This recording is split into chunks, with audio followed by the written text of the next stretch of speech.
Good afternoon. Thank you for being here today. My name is Darcy Schmidt. I'm with the Planning and Zoning Division, part of the Community Service Department.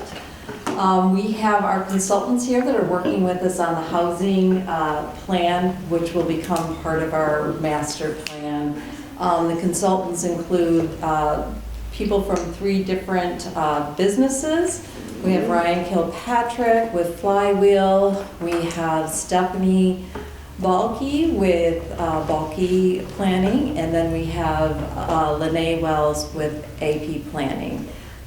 We will start out with a presentation from Ryan. He'll give you a little background on some of the housing issues that we have in the city of Battle Creek, and then we'll go into some activities that will help us kind of work toward changing zoning policies and other policies in the city that will help our housing process.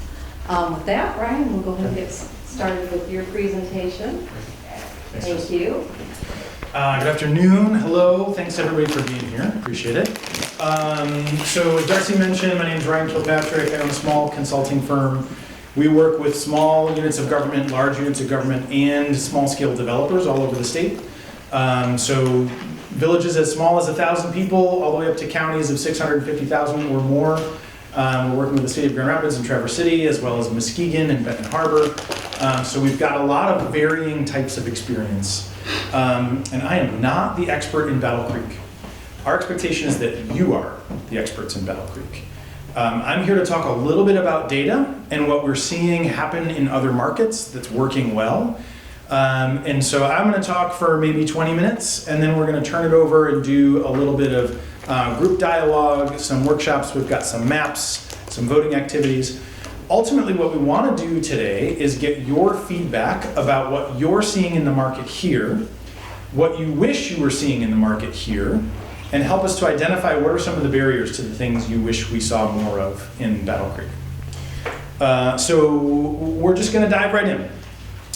We know Battle Creek currently has a bit of a housing shortage. It's not nearly as stark as many other high-growth areas across the state of Michigan.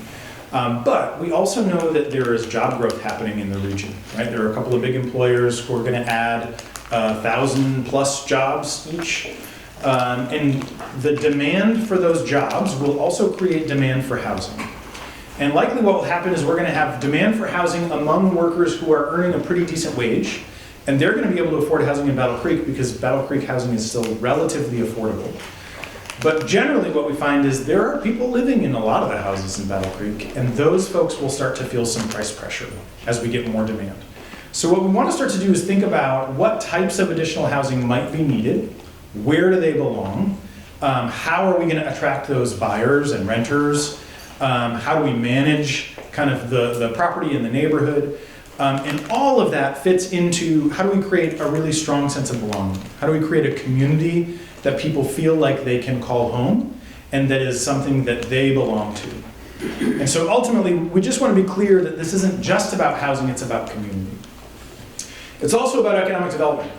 So as we think about job creation, as we think about entrepreneurship, as we think about small business growth, the things that are necessary for small business growth, entrepreneurship, job creation to occur are places for those workers to live.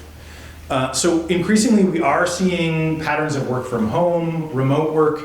That's still only about 11% of all jobs in the United States, right? So 89% of people tend to go to work at least 3 or 4 days a week, even if they have a job they could do virtually. And more we're seeing those folks get called back into the office. So we'll see, right? I can't predict what's going to happen over the next 10 or 20 years. 10 years ago, I never would have imagined that I would spend half my days on Zoom, but I do. Something totally different might happen 10 years from now, but for now, we're expecting we need to have housing for a regional workforce. The other thing that I just want to level set around is what does it mean to have affordable housing, right? Affordable housing.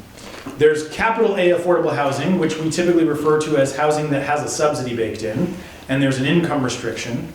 And then there's lowercase affordable housing, which is it's affordable to the person who lives there, right? The person who lives there can afford to live there. And generally we mean they're spending not more than 30% of their gross income to live there. And so that's generally, I think, how mortgage brokers look, are you qualified to buy this house? It's also generally the way a landlord is gonna look, is my tenant income qualified, right? Can they pay 3 times rent? Or are they earning 3 times rent? So broadly speaking, folks who are working in Battle Creek, middle income households, teachers with 10 years experience and a master's degree are earning $60,000 to $70,000 a year. They can afford $1,650 a month, right? And that's kind of the peak of their 30% gross income. Median cost to own a home in Battle Creek right now, according to my online searches, again, I'm not the expert, looks like it's about $1,400 a month. Based on home sales that are ranging in the 180 to 210 kind of a price range. Can I see some head nods or some finger wags if I'm way off? Does it feel like this is sort of an appropriate price point? High 1s, low 2s? Okay. Mid twos. Mid 2s? Yeah. All right, so prices are creeping up. I was, just on Realtor.com. Other folks that we need to make sure are able to live in the community, EMTs, firefighters, police officers, sheriff's deputies, right? The folks we rely on a regular basis, nurse practitioners. All those folks generally are earning $50,000 to $60,000 a year. Generally, they can afford $1,100 to $1,300 a month in rent. It's a bit harder for them to find something they can afford to buy and not out of the price range in Battle Creek. But $1,300 a month is the average price point for a 2-bedroom apartment. And so we're starting to see they're right on the bubble, right? If we don't start to come up with solutions fairly soon, those middle income workers are gonna become priced out, right? And they're on the bubble already. And then lastly, our retail and service workers, they don't earn much less, but their income isn't technically enough on average to afford your typical 2-bedroom apartment. And so they need to downsize to a 1-bedroom or a studio apartment. And the question is there a 1-bedroom or a studio available? Or is there an old house that they can put a bunch of sweat equity into in order to afford to live in the city of Battle Creek? And those are the things that we want to be solving for together. So then the question becomes, what kind of housing do we need? And this is where your expertise is going to become really important. But I want you to kind of apply your expertise to the demographic data that we have about the city of Battle Creek, which is that about 1/3 of all households are single adults, no kids. And just to sort of reference check, I want you to think about all the people that you know who live in town and pick out the folks that you know are single, living alone. Everybody got a handful of people in mind, single, living alone? Okay, so then you multiply that by all the other folks that you know. They also know that handful of people who are single, living alone. We don't generally think about all of our houses being occupied by just one person, but 1/3 of them are occupied by one person. And what I'll say is, it's totally fine and great for a single adult to live alone in a big, spooky mansion, especially this is the season, right? Like, let's have single adults in spooky mansions sometimes. But sometimes single adults want to live in little cottages, or 1-bedroom condos, or townhomes. Having those choices available to folks who don't need a big single-family house with a big backyard that is going to require a lot of maintenance, that's totally appropriate to incorporate into a majority of neighborhoods. Because the other thing that is likely true is those single adults may have raised a family in one of these neighborhoods, and their kids grew up and they went to college and now they've got jobs someplace else. They want to stay in the neighborhood, but they want to stop mowing their lawn. They want to stop, wrestling with the furnace and the HVAC and leaves in the gutter. Those are things that were fun in a certain era and they're done with those things. But having a low maintenance opportunity that's still near friends, still near members of their church, still close to their doctor's office, those are things that we want to be thinking about. Now, we also still have 28% of households that are families with kids. We may go through another generational cycle. Like what we're seeing right now is kind of baby boomers, all of their kids have now grown up, and most of them have moved out of the house, most. And the generations behind them aren't as big, and they don't demand as much space, and they don't have as much money as our baby boomer generation did. So continuing to accommodate future families while also accommodating the changes in household demographics today is important. But what we currently have is 70% of all the housing stock in Battle Creek is single-family homes.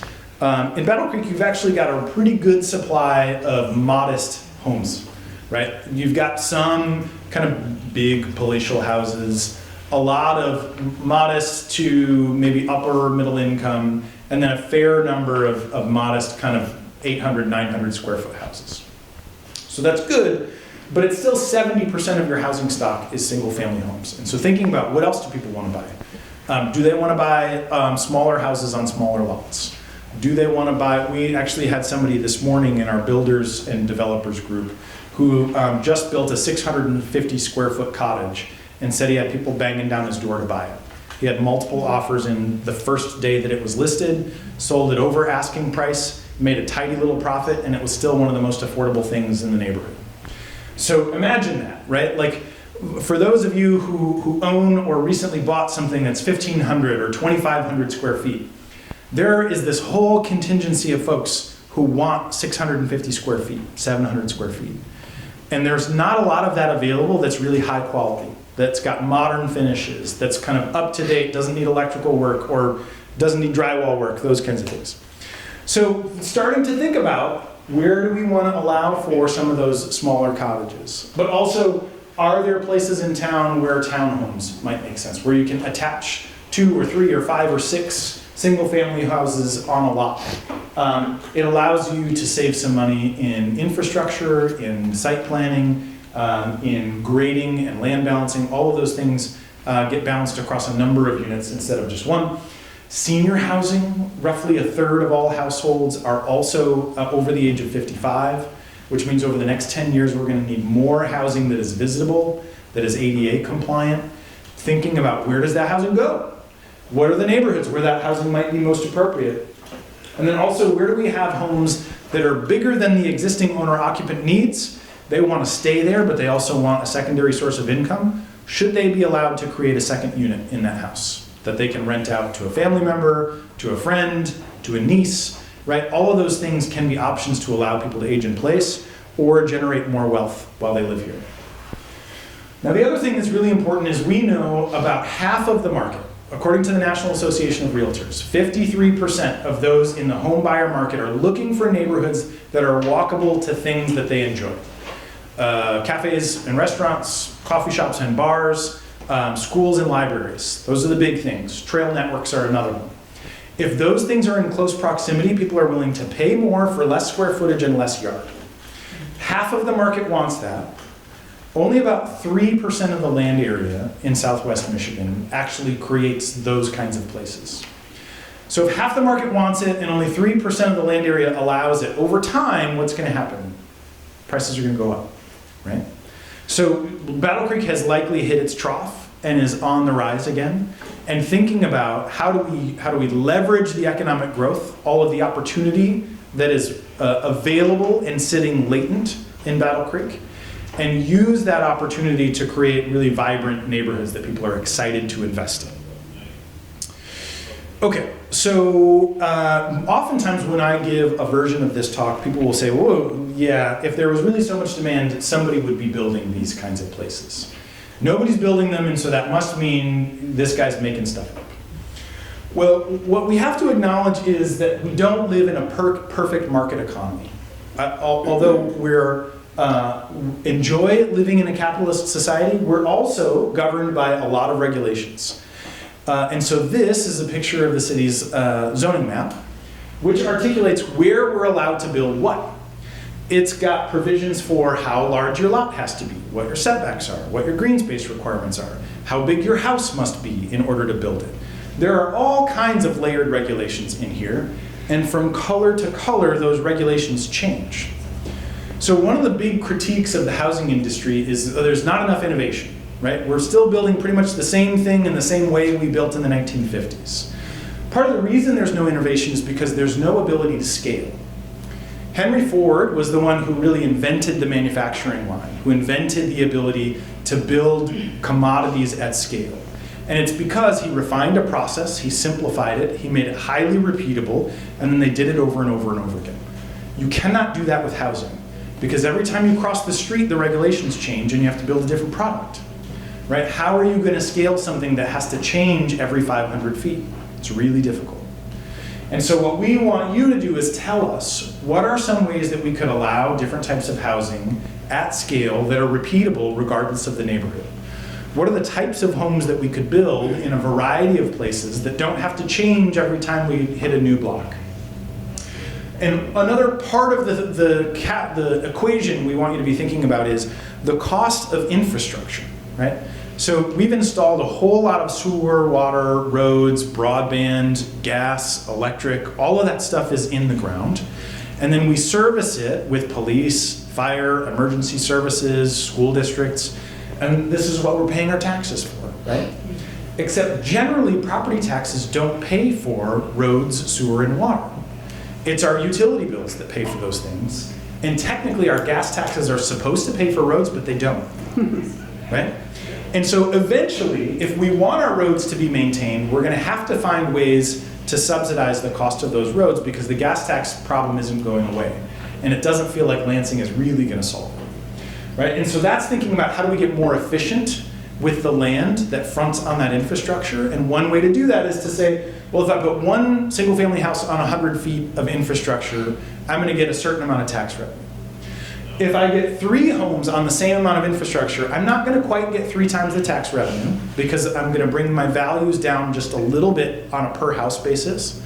But on a per foot basis of infrastructure, I actually double my economic value. I double my tax returns. And so this gives us the ability to pay for the roads and the sewer and the water and all the other services without ever having to raise taxes on folks, right? And we are at a pivotal moment. Over the next 15 to 25 years, we're gonna start to see big infrastructure obligations, right? We're starting to come up on 80 to 100 years since that infrastructure was put in the ground. And I bet there are some municipal officials who are scratching their head, starting to wonder, when that sewer pipe bursts, I don't know how we're gonna pay to dig up the road, replace 4,000 feet of pipe, and then put the road back again. They're gonna bond for it. How are they gonna pay for the bonds, right? One opportunity is by increasing the number of housing units that we're creating along that infrastructure. Okay, so now to level set. We are also here to talk about, is the housing affordable? Most of you probably know better than I do what it costs to build something in the city of Battle Creek. Generally what I find is if we're trying to make new housing affordable to somebody who can only afford $600 a month, it has to have a subsidy. I don't know of a way to build anything brand new and charge the resident $600 a month and have it make any financial sense. When we start to look at folks who can afford $1,200 a month or $1,300 a month, I can make that make sense financially, but I need to have some regulatory flexibility, right? I need to have some creativity that I can apply, and I might need a tax incentive for a few years in order to offset my front end costs. Once we get up to somebody who's earning $75,000 a year, they can afford an $1,800 a month payment, I can probably do it, right? I might not need regulatory flexibility today, although I'll tell you, I started doing this work in housing in 2018. And the markets I was in most were kind of Holland, Zeeland, Hudsonville, that area. In 2018, we were wringing our hands thinking, gosh, should we really provide a tax incentive for a brand new apartment that's gonna rent for $900 a month? That seems crazy, right? We were like, $900 is expensive. Why would we give somebody a tax incentive for that? Today in that market, the exact same brand new apartment would cost $1,850 to $1,950 a month. Not because anything about the apartment changed, but because our material costs, our labor costs, and our land costs all went up by 50%. Pre-COVID to post-COVID, right? So Battle Creek is not in the same position as a higher growth market like Holland, but we're not sure exactly what's gonna happen over the next 5, 10, 15 years. You may get a boom, right? And when that boom happens, you're gonna get speculators. And when speculators sit on land, that helps to push prices up, which is fine for the speculator, not great for folks who are looking for affordability. So in order to solve this problem, we need a regulatory environment that supports more flexibility. When the regulatory environment doesn't quite get us to the degree of affordability that we're looking for, then we layer in a tax incentive. And when the tax incentive doesn't quite get us there either, then we start to look at philanthropy and a government grant, a MISHDA, My Neighborhood grant, or a housing choice voucher or something like that, right? But the idea is, let's first get out of the way of what the market is capable of doing on its own. Once we've gotten out of the way, then let's start to talk about tax incentives, just in case there's still a gap. And if we can't solve it ourselves at the local level, then we start to look for outside help. Too often what we do is we say, oh, everything's expensive, call the philanthropists, right? Call the federal government. I don't think the federal government's coming to save us on this one anymore. So we've got to find some other solutions.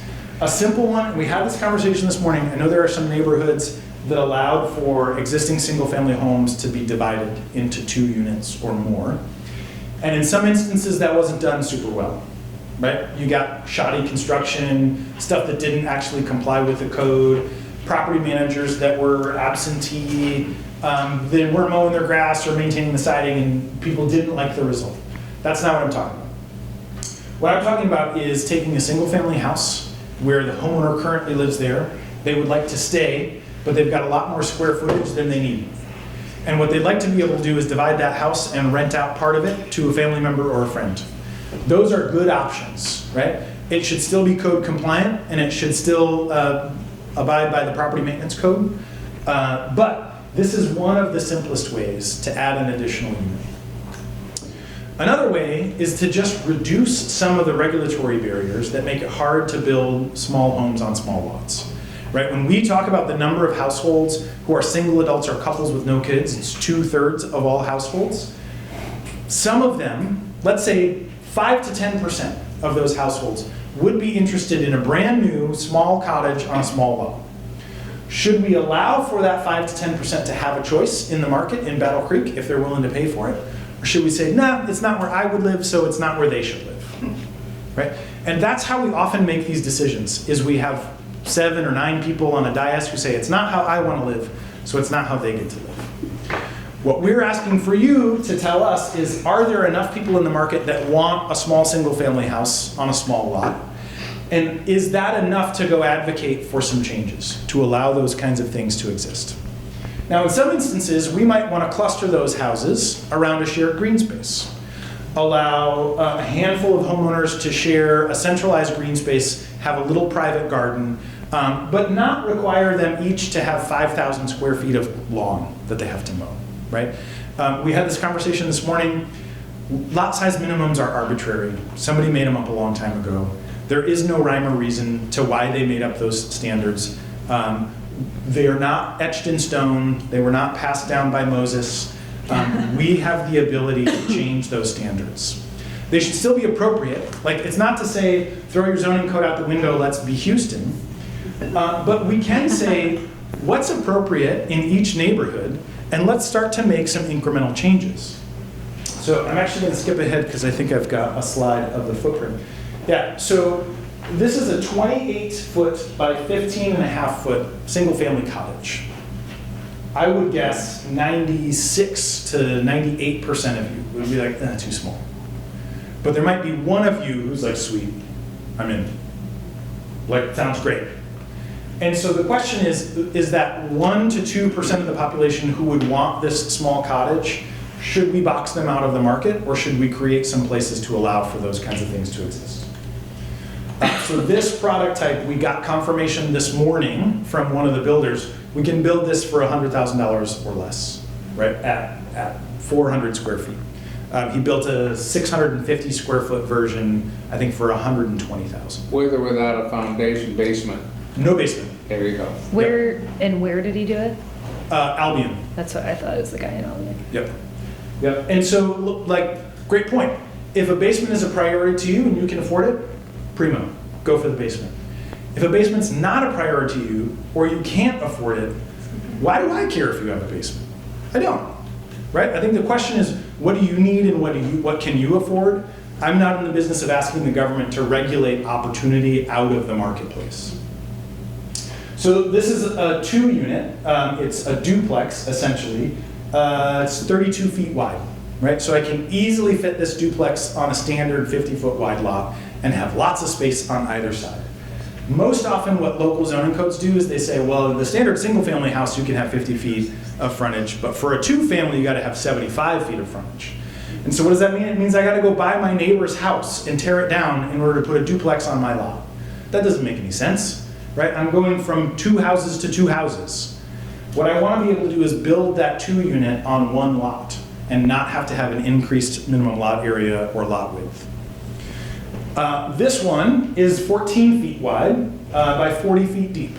This is actually a great unit. These are selling right now in a market just outside of Atlanta, Georgia, a neighborhood called Serenby. These are selling for $650,000 in that neighborhood. 14 feet wide, right? You and your spouse could put your hands together and touch both walls. And again, if you don't want it, cool. Made in the factory and slide in on a dock. You don't, yeah, you could. That's the size you're talking. That is the size you're talking, yep. And we've regulated that size out of our codes because we're afraid of manufactured housing. Because we don't want manufactured housing in our neighborhoods. And the question is it serving us as well as we intended it to? Maybe it is, right? Maybe in some neighborhoods we would say, yep, don't want any of that. 14 feet is too narrow for me, it's too narrow for my neighbor. In some neighborhoods it might be okay, right? I can fit 2 of these on a 50-foot wide lot. You still get 10 feet of separation between the houses, plus a 5-foot setback on each side. Meets all the building code compliance requirements, meets fire code. Everybody gets a single family house in their own lot. Only needs 25 feet of frontage. Yeah. One man should take down 10. But they don't, because we have modern fire code, right? When was the last time a single family house burned down? Here? Yeah. Pretty recently. Really? but they're old houses. Los Angeles, Yeah. go out there, take a look. Yeah, but we don't have the same fire risk as Los Angeles. Well, doesn't say it won't. Right, and that's exactly the point, right? Is a lot of our code requirements were written with the best of intentions, right? Life safety standards. We're thinking, oh my gosh, what could happen? Imagine what if you thought about that every time you got in your car every day. I wouldn't go. Yeah, right? You would never get in your car again. Or you'd be putting on a crash helmet and a 6-point safety harness and driving 10 miles an hour, right? Every day of our lives, we factor risk into the equation. We say, is it worth it to get in the car and go to the grocery store? Yeah, I think it is. I want milk, right? Is it worth it to allow a smaller house that's close to another smaller house? For you, you might say, no, not worth the risk. But for somebody else, they might say, yeah, I'm in. Sounds great. So this version is a single family house up front with an accessory dwelling unit in the back. There's a little studio apartment in the back that you could rent. You could give it to your mother-in-law so that she doesn't have to pay for nursing care. You could rent it to an in-home healthcare aide. You could rent it to a local nurse or a school teacher. And likely what happens here, and we verified these numbers with Robert this morning, $262,000 to build a 1,200 square foot house. For his numbers, that's high. For everybody else in the room, they were like, well, I don't think I could build it for that. That's not enough. We'll see, right? But at $262,000 price point, the mortgage plus taxes is going to be about $1,800, $1,900 a month. I can probably rent out that ADU for $800 and $900 a month. If I do that, my mortgage is only $978 a month, right? So that's equivalent to about a $100,000 mortgage. It's a pretty good price point to get 2-bed, 2-bath, single-family house. It's not for everybody, right? But if it's for somebody, should we allow it to exist? I'm going to show you in a minute a bunch of vacant land across the city of Battle Creek. And in the meantime, what I want to give you is an indication of what happens when we allow a variety of housing types. So on the left, what we have is a traditional standard subdivision, 1/3 of an acre lots. What you're getting is 38 new single-family houses on 18 acres with an average price point at $425,000. Sounds great, right? For anybody that can afford $425,000, fantastic. That's a nice product. What we're going to get as a result is about $8 million of new taxable value and 16 kids in the school district who might not have been in that district before. And we're getting about 2,000 square feet of new road per dwelling unit. The version on the right is the exact same awkward shaped piece of property, 18 acres, but on that one we can get 146 new homes. If we're thinking about some single family, some townhomes, some duplexes or multifamily, those can be condos or rental units, as well as some small cottages clustered around a little courtyard, right? And if we do it that way, our average price point comes down by $100,000, right? It averages still $325,000, so that's above the price point for a lot of people. But my lowest price point is now getting down to $185,000. And after talking to Robert this morning about 650 square foot cottage at $125,000, I need to modify my numbers, right? We can do some other things in town. New taxable value for the version on the right is $24 million, 3 times more than the same land area on the left. So remember all that infrastructure we have to pay for and we need tax revenue to pay for it? Meanwhile, I'm doubling the number of school kids in the local school district. How do districts get funded? Per pupil, right? We got 2 times as many kids. And my road infrastructure per dwelling unit dropped by 2/3. So all of this is to say, density does not drive property value. We have been accultured to the idea, because of some bad investment practices in the 70s and 80s, and sometimes in the 90s, that the dense neighborhoods are the bad ones, right? And there are examples of that, right? There are examples where you could go prove that rule to be true. There's a lot of density here, and there's a lot of things that I don't like here. But the two things are not cause and effect. They happen to be correlated because of the way we invested in certain places and didn't invest in other places. There are also a lot of places in the United States where we have high density and very high property values. And so we could do an extreme like New York City, but we could also do something like Nantucket, right? Seaside, Florida. There are all kinds of places where we have higher density and very high property value. And the value is driven by demand. It's driven by the fact that people want to be there. And so this is a point I'm trying to make is, what I don't want to do is just cram a bunch of people into a small spot and say, we did it. What I want to do is create a sense of place that people are really enlivened by. Create a neighborhood that people are excited to live in and to make investments in. And so again, it's not just about saying, how many more homes can we get on 2 acres of land? It's about saying, how do we create the best possible neighborhood for the most people on 2 acres of land? How do we create a neighborhood where people are going to thrive, they're going to generate wealth because property values are going to go up, and we're going to create some baked-in affordability over time. So y'all were afraid to sit in the front row, which means you can't see anything on this map. But I promise you, this is highlighting a lot of parcels that are currently vacant in the city of Battle Creek. We'll zoom out on a few neighborhoods. Remember that 18-acre parcel I showed you? That one is larger than 18 acres, I think. There's a bunch of other ones. This is the Urbandale neighborhood. This is the North Central neighborhood. All the purple on there, those are all vacant properties. All opportunities for infill development. So the question we're going to ask you to answer is, what kind of development? Vacant privately owned or vacant? Some of them are vacant owned by the land bank, some are vacant owned by the city. I think many of these are somehow publicly held, but some of them are privately owned. Yep. And so, great question, right? What should the city's policy look like, or the land bank's policy look like, as they're thinking about, do we want to sell these? Do we want to give them away? What kinds of developers do we want to partner with? What types of housing do we want to prioritize? This is where we need your input.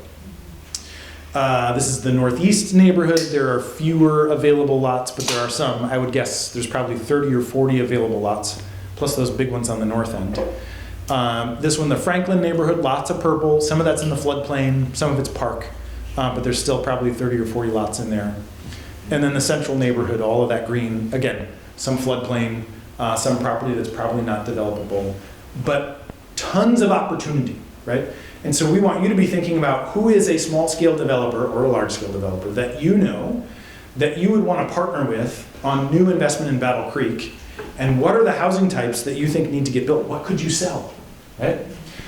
And so thinking about on the upper left, neighborhoods with a lot of vacancy, we can either give those lots away to the adjacent property owners and they get a big backyard. And if they love sitting on their John Deere, that's an amazing thing, right? Or we can take those vacant lots and put new houses on them. And we can do those new houses in a variety of styles. They don't all have to be single-family houses. Some of them can be, right? We do still need more single-family homes, 1,500 square feet, 3 beds, 2 baths. We also need some other stuff.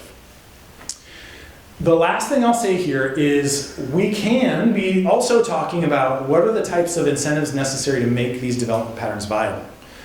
So the Brownfield Tax Increment Finance Program is a way that you can capture new taxes generated as a result of development and use those new taxes to reimburse costs of infrastructure or costs of housing construction. So if you've got to invest a couple $100,000 to put in infrastructure, to do all the grading and the site prep and all the things, and you're going to build 10 houses, you're going to generate $40,000 or $50,000 of new tax revenue from those 10 houses. And you can use that new tax revenue to pay off your infrastructure costs. Probably going to take you 8 to 10 years to do that. But that's a viable opportunity, right? And so that offsets your costs. You don't have to pass that along to the buyers. Neighborhood enterprise zone is a tax abatement to the property owner, right? So if you say, hey, I'm like Robert from Albion, I can build something under $200,000, but the tax bill is going to kill him, right? The mortgage might be affordable, but the taxes aren't. We can offset those taxes for up to 15 years. But the city's got to be thinking about, is there a policy where we want to use that neighborhood enterprise zone exemption? Same thing, payment in lieu of taxes. Also, we've seen some land bank authorities create community land trusts, so that if we create affordable housing today, we can ensure it remains affordable for the long term. One of the things that we've done with this in the past is you build a percentage of homes that are affordable and the remainder are all market rate. Over time, the value that's created by the market rate houses helps to create a revolving fund for the homes that are affordable. And so we constantly have this payment cycle for 5, 10, 15% of the houses to remain affordable over time. So then the question for you all, and I'm going to call Lene Wells up to help us work through some of these next steps, is what do we need to change in the city of Battle Creek? And this might be neighborhood by neighborhood or block by block, but remember what I said about Henry Ford, right? We can't scale if the regulations change every other block. But what do we need to change in order to allow for the types of housing that you think are appropriate in the city of Battle Creek and that you think people want to buy or rent in the community? Ready, Lene? All right, yeah, thank you. Yeah.